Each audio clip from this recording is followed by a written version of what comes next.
pinapunta kay Jesus upang siluin siya sa kanyang pananalita. Lumapit sila sa kanya at ang sabi, "Guro, nalalaman po namin kayo'y tapat at walang pinaninihian, sapagkat pareho ang pagtingin ninyo sa lahat ng tao. At itinuturo ninyo kung ano ang kalooban ng Diyos sa mga tao. Naayon po ba sa kautusan ang pagbabayad ng buwis sa Cesar? Ngunit batid ni Jesus na sila'y nagkukunwari.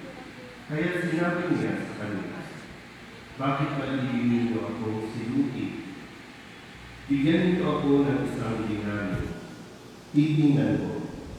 At kanilang binigyan siya. "Kaninong larawan at pangalan ang nakaukit dito?" tanong ni Jesus. "Sa Cesar po," tugon nila. Sinabi ni Jesus, "Ibigay ninyo sa Cesar ang sa Cesar, at sa Diyos ang sa Diyos." At sila'y lumangha sa kanya. Ang mabuting balita ng Panginoon. Pinupuri ka namin, Panginoon Jesucristo. Isang mapagpalang umaga po sa inyong lahat. Ngayon po ay Martes ng ika-9 na linggo sa karaniwang panahon.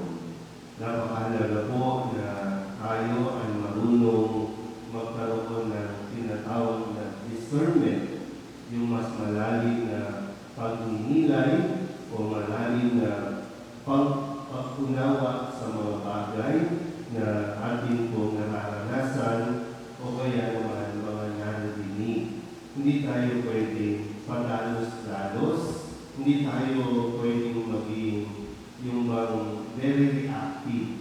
Kahit sa mga comments o mga ipinopost, hindi tayo pwedeng agad-agad ay nagre-react nang hindi muna tayo nagninilay. Dahil kadalasan, diyan tayo nasisira o diyan tayo bumabagsak. Yung bigla na lang tayo nagre-react nang hindi muna natin ito maaaring pinukonsulta, hindi muna natin ito ipinagtatanong o bini-verify man lang. Kaya sabi ni San Pedro, di ba, mag-ingat kayo sa mga para hindi kayo mailigaw ng mga taong, di ba, nag-aakala na para sa kabutihan natin yung kanilang sinasabi, pero ikinasasama pala natin. Kaya sa Ebanghelyo, ito yung ginawa, no? Alam ni Jesus at yung mga lumalapit sa Kanya ay umuhuli lang, no? Inuhuli lang si Jesus base sa Kanyang sasabihin, kaya nga diretsahan din niya sinabi o sinagot yung kanilang tanong, no? At sinabing, bakit gusto niyo kong siluin tungkol dito sa usapin ng pagbabayad ng buwis?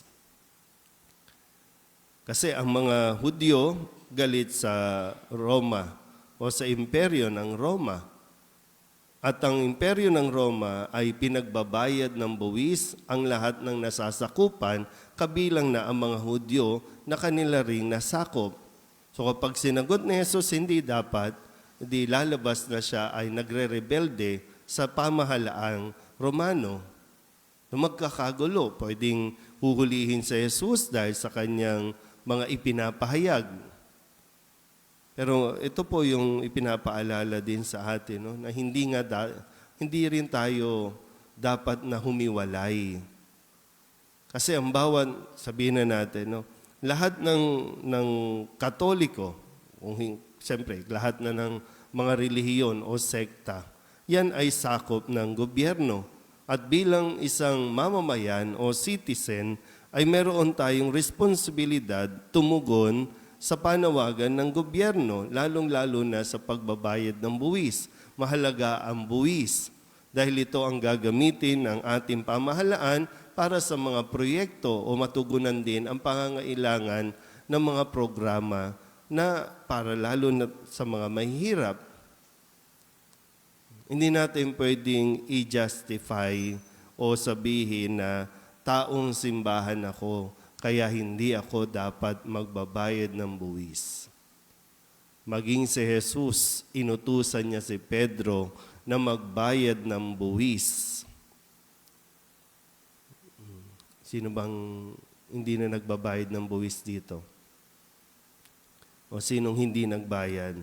At i-justify natin yung simbahan. Minsan laging ganun, no?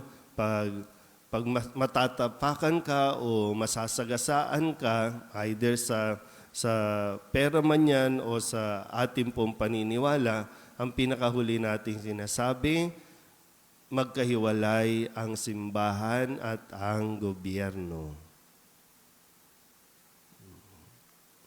Kaya nga, sa pagninilay ng ating simbahan, isa sa mga mainit na usapin ngayon ay, bakit ba nakikialam ang simbahan sa usapin ng divorce?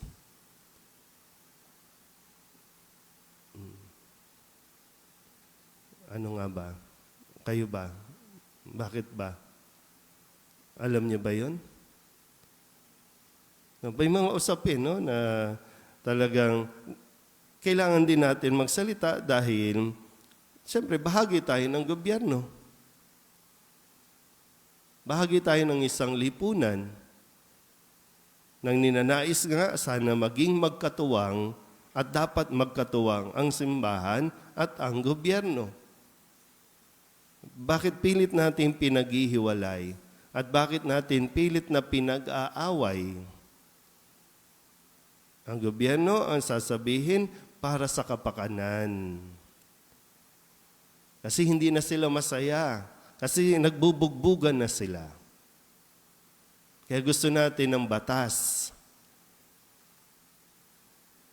Samantala, ayaw natin pakinggan ang sinasabi ng simbahan na para sa kapakanan ng lalo higit ng buong pamilya, hindi lang ng isa, kundi ng buong pamilya. Yan, sadyang mabilis tayo mailigaw, lalo na kapag sinabi ng isa na para maging masaya kayo. So parang ang gusto sabihin, ayaw ng simbahan na maging masaya kayo. Kaya kailangan natin mas maging matalino. Marami ang gusto tayong iligaw. Marami ang gusto tayong lalong alisin sa tamang direksyon dahil sa kanilang mga mapalabok at mga mapanlinlang na mga pananalita. Akala natin maganda, pero lalo nating ikinapapahamak ito. Kaya katulad na ni Jesus, na pinakita niya sa kanyang pagharap sa mga gustong sumira sa kanya, ay mas pagnilayan muna natin ng mabuti bago po tayo magbitaw ng ating mga comments, bago tayo magbitaw ng ating mga sariling opinion. Amen?